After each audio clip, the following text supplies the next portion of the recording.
for example, the great emphasis that we put on state testing. And I don't know if anybody outside of education understands the pressure that there is with that testing. Welcome to High Trust Professionals Podcast, where we interview real estate agents, community leaders, business owners, and entrepreneurs from across the country. Hear what it takes to build trust, be a respected leader, be productive, and win your day. Sit back and relax as we dive into another episode of High Trust Professionals Podcast. Hey everyone, welcome to another episode of High Trust Professionals Podcast. I'm your host, Lynette Arrasmith. With me today, I have the beautiful Christin Ones. And Christin, thanks for joining us. Well, thank you for having me. I can't wait to tell your story, or have you tell your story. So Christin is the director and founder of Envision Academy. And Envision Academy is a new, up-and-coming, soon-to-be school that we'll get into. And I love your tagline, which was Dare to Dream Big. Because really, that's what you did to even go down this path, right? You had to dream big. So we're going to tell that story a little bit. So Envision Academy, everyone, so that you know, is a strengths-based, Christ-centered elementary school working to open in the North Omaha area.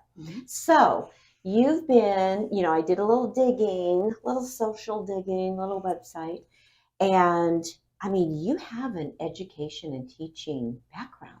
Yes. I mean, that's just what you've done. Yes. And which is exciting. So how did you decide to start a school? I mean, that just sounds so big to me. How did you decide to start a school? Yes. Well, actually, I never wanted to start a school before. I love teaching. I've been a teacher for 20 years. And I taught 15 years in OPS. And then all through that time, I always wished that there was a way that I could change the traditional education. I'm not bashing OPS. It's just how we do education in the United States is very specific. It's a very one size fits all.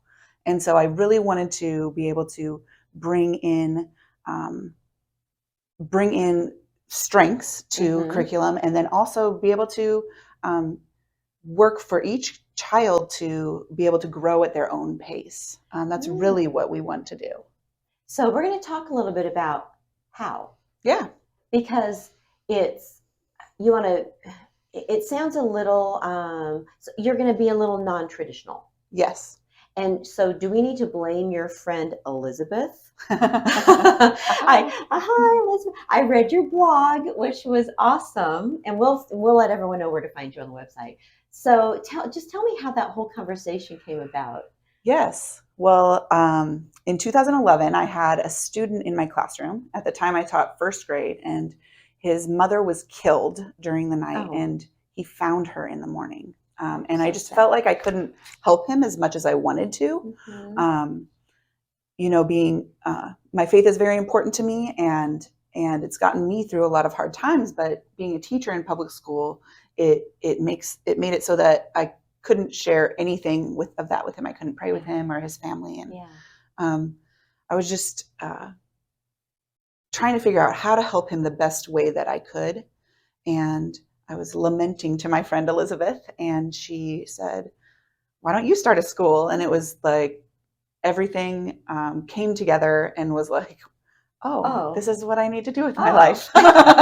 If you want to make change or have change, then be the source of change. That's right. Right? Yeah. Okay, so let's dive into what's different. Because, of course, I did a little research, and so I can see and read what's different. But tell our audience, what's different about Envision Academy? Yes. Like we said before, one of the things that we really focus on is strengths. And so we want to be able to help each child learn what their strengths are, so that then they're able to advocate for themselves. They're able to figure out their own learning styles so that they can learn the best way that they can. And then, through those things to thrive in their lives, and also to help other people. And so we'll be using some of the Gallup strengths-based parenting materials. Ooh, I love that. And then there's a book called The 8 Great Smarts, which talks about different learning styles. And then you talk to kids about how they're smart in different ways. because we all have ways that we tend to do things. I tend to do things from a people perspective. I love getting to know people. It's very easy for me to interact with people, but that's not true of everyone. No. Well, and I know that firsthand because that's how we met. Yes. networking. That's right. And run into each other, it's like, oh, there we are again. That's right. All right. So I want to key on one thing that you said, because from the website, Envision Academy is setting out to help each student excel at the skills they need to succeed in life. So you mentioned something about, and I never even thought about this for myself or my kids, burnout. Like kids get burned out even at a young age, right? Yes. So why? Because they aren't challenged enough, or because it's not in their style? Like, what's your thought around that? It's heartbreaking as a teacher, to see kids burned out at school. I saw several different kids throughout my career who were just like tired of school by third grade. And kids should still love learning throughout their childhood. Do you think it's because they weren't challenged? Or some could be the challenging. That seems so young to me. That seems so young to even recognize that that's a thing. Yes. Some of it is a challenge thing for some kids. For some kids, it can be, for example, the great emphasis that we put on state testing. And I don't know if anybody outside of education understands the pressure that there is with that testing. So I never believed that the testing was like the be all end all answer for if your students were succeeding or not. But when the test came around, I felt so much pressure to have my kids succeed. Sure. Right. And kids feel that pressure too. They know that, they're trying to do better and get a better score. And because that's what we are trained and conditioned to think, right? You need this to do this, or you need this to get that. I just had the most interesting conversation with a friend whose son he's college, a young adult, and chose to not go to college right away. And we were talking about how there's something to be said for street smarts. Yes. To be personable. And there are very successful business people who maybe didn't get the highest score on a test because they just weren't good test takers. That's right. Because our inside's like, oh my gosh. But they're amazing out here. So I get that because we're trained and conditioned for that. That's right. So what I hear you say is helping the kids, the students, find their groove or find their passion or find what they love in a different way. That's right. And if you're able to do that with kids, if kids can do one thing that they love at school, then research shows that all their other achievement in school rises. And, as a school, we have to take the test. Yeah. Yes. It's required. So, but at the same time, we won't put as much emphasis on it. We'll explain how it's just one measure of a student's success. One small part. Yeah. So let's transition to why you're focusing on North Omaha. So tell me more, because as I dove in more so into learning about the Academy, you are specific to North Omaha. So tell us a little bit more about that. Yeah, I taught my whole career in North Omaha, and it's just been, as I taught there and, grew to love all my students and love the families that I worked with, I just saw that there was a need for even more choices of schools. And in North Omaha, it's a traditionally underserved area, but it's very vibrant, and I just want to offer another choice for families there. I love that. I love choice. We all want choices. Yeah, we all need choices. Depending on a demographic of a city or an area or even a state, you don't always have the same choices. So for those listeners and viewers that don't know the Omaha area, just like any metro area, you've got North Omaha, South Omaha, you've got West Omaha, Southwest, Northwest. So there's all these pockets Mhm. of communities, right? And so you, your career has been in North Omaha, and that's where you're looking to serve, which I think is fantastic. So I've got like 6 bullet points that I found on the website, but I want you to say it. What makes Envision different? Because I mean, Yeah. you've touched on a lot of it, but you've got some very specific. Very specific. One that you talked about was time to play. Yes. Doing things they want to do. If they can just enjoy being at school and have one little thing that's awesome, then that's going to help with the whole process, right? Yes. So what else makes you different? Well, we will have time to play every day, and usually that time to play will be outside. Mm-hmm. So we'll have an hour outside every day, and then extra time outside on Fridays, which may include a field trip or not. We'll have a field trip every month. Mm-hmm. We really think that going outside of the school walls to learn different things, go to the zoo, go to a play, go to an apple orchard, Mm-hmm. those types of things really cement learning in kids' heads. Mm-hmm. And so we really want to do that. Every month we'll go on a field trip. Another thing that we have that's different is that we will be year round. And the reason that we're doing that is because then families don't have to find childcare for their students during the summer. And then it also prevents summer learning loss. That it's like a big thing in education that you think about. If kids don't go to school for 2 months, then they fall behind a little bit. Not behind, it's natural, but they're not quite at the same level as they were at the end of the school year to the beginning of the school year. So I hear 2 amazing ways that helps a family. Number one is the cost of daycare in today's world is awful. I mean, it's so high. We need it, and not everyone can afford it. And so I do believe that there are kids who stay home too young because their parents don't have an option, sadly. And then number 2, I remember when my adult kids were that age, and we always sought out some kind of assistance in the summer, not because they were subpar learners, because we wanted to at least stay right at level as they went into that next grade. So I think that's fantastic. You also on the website speak to holistic instruction, and we already touched on strength-based year-round, and then additional electives. So touch on the holistic instruction and then some electives that you have in mind. Yeah.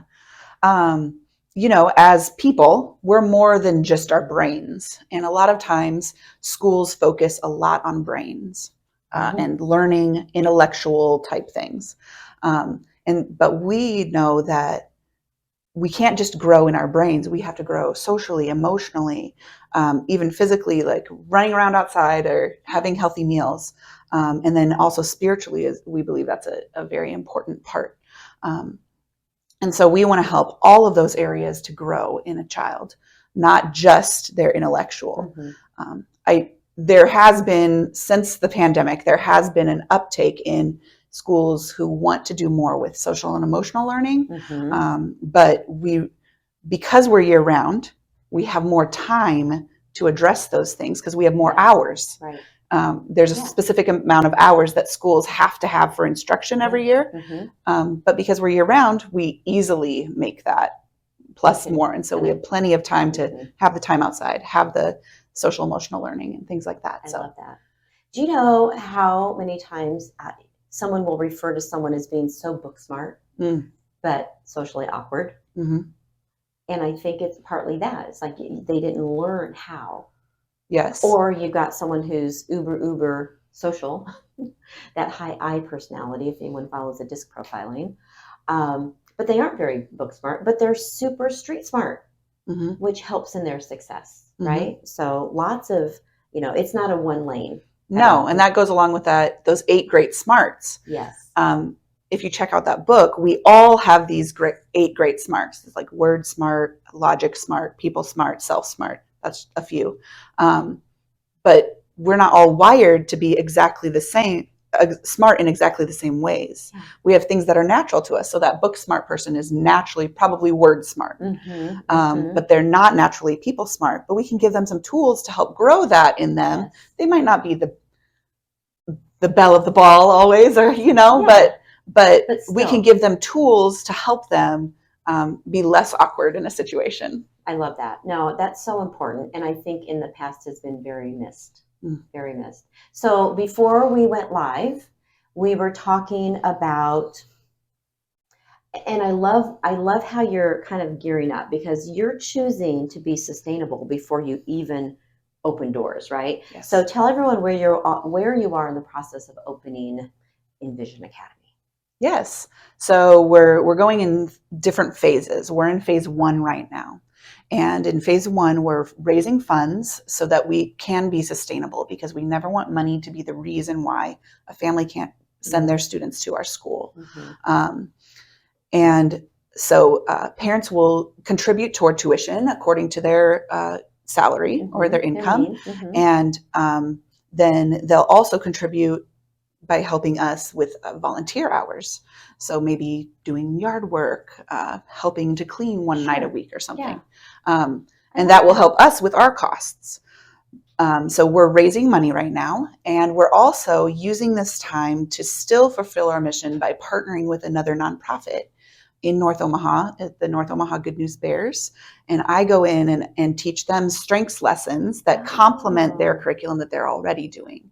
They're a program that meets every Saturday. They've been around since the 90s. I love that. And they're a great program in North Omaha that then we're still able to fulfill our mission of helping kids learn what their strengths are and complement what they're doing in their program. So that's super cool. Because you know what? If someone doesn't know, if someone is in their little bubble in their part of town, you don't even know that those programs exist. Yes. Hence the reason that Christin is our guest today, because we want to bring awareness for sure. So that's awesome. Is there a time frame?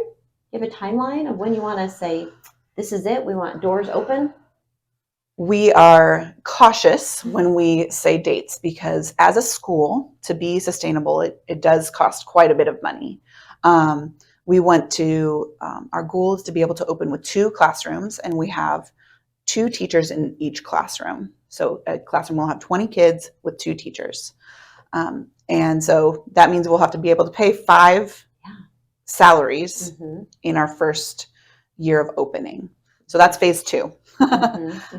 And we, as a school, you have to be ready by January with your money either promised or received, so that then you're able to start offering jobs to teachers. You're able to start saying, oh, we have this many spots open in our school for students. And then parents will start registering their kids.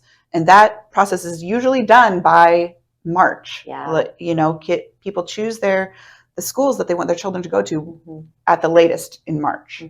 And so it's a really interesting industry, because you have to be ready so much in advance. And so we're very, hopefully we'll be able to open by August of 2025. If something happens and we receive a bunch of funds, we will open in August of 2024. Absolutely. But so we'll just say more to come. Yes, more to come. But I love how you're very strategic about it, for sure. Yes, we know what we have to have in place in order to say we can open. Yes. So I will tell you, as someone who has seen you many times socially, visiting with you about your mission, it's so encouraging and very impressive. Thank you. Yeah, you're welcome. So tell me, when did you first discover your strengths? I was very fortunate. I had parents who nurtured strengths. We didn't call them that necessarily. We didn't know about that, but I knew from a pretty young age that I wanted to be a teacher, and they nurtured that in me, and they could always see that I had certain things that I did better, and they encouraged that. When I first took the strengths assessment was it was around the time that I started the school, or that I had the idea for the school, 2011. And I wish that I would have known that before in my life, because so often in society and for myself, like I would see other teachers and they would be just amazing teachers. And I was like, oh, I want to be like them. But then I try to do it like them and I couldn't. Yeah, Because I had to figure out how I was a teacher, and I had to figure out what worked best for me. And even just learning that and helped me to be a better teacher. Yeah. And helps me now to be a better director. I know what the things that I'm good at, and I know which things I need to ask for help for. Right. Yeah. Well, and eventually then you'll know who do you need to bring in to that fold, who you can lean on their strengths that might not be your strengths. Yes. Totally. Because we often gravitate toward people who are similar to us. Yes, indeed. We can't just have a leadership team for Envision Academy that's all people like me. I mean, we would all agree with each other, right? And we wouldn't have necessarily conflict, but that wouldn't be the best version of Envision Academy. No, I agree. Yeah, very cool. So where can people find you? Well, I mean, if they want to learn more, partner with you, where do they go? We have a website. It's at envisionacademyomaha.org. Make sure you put the Omaha in, or it will send you to an Envision Academy high school in California. Yeah, no, we don't so want to do that. envisionacademyomaha.org. And we're also on Facebook under also Envision Academy Omaha, and on Instagram. So wonderful. I love to meet with people. If you have, well, I love to. I'm so proud of you and what you're working toward. So congratulations. Kudos to you for following your passion, but also for having the strength to do that. You know, it takes courage and strength, certainly, to kind of get out of your normal comfort zone and to make a difference. Yeah. And so good for you. I appreciate that. All right, guys, that is a wrap. Absolutely. Please go to envisionacademyomaha.org and learn more, and reach out to our friend Christin if you'd like to help or learn more as well. I'm Lynette Arrasmith. I am your podcast host, I Trust Professionals podcast. And please connect with us. Follow us, like us on Facebook, Instagram, LinkedIn, and don't forget TikTok. See you next time.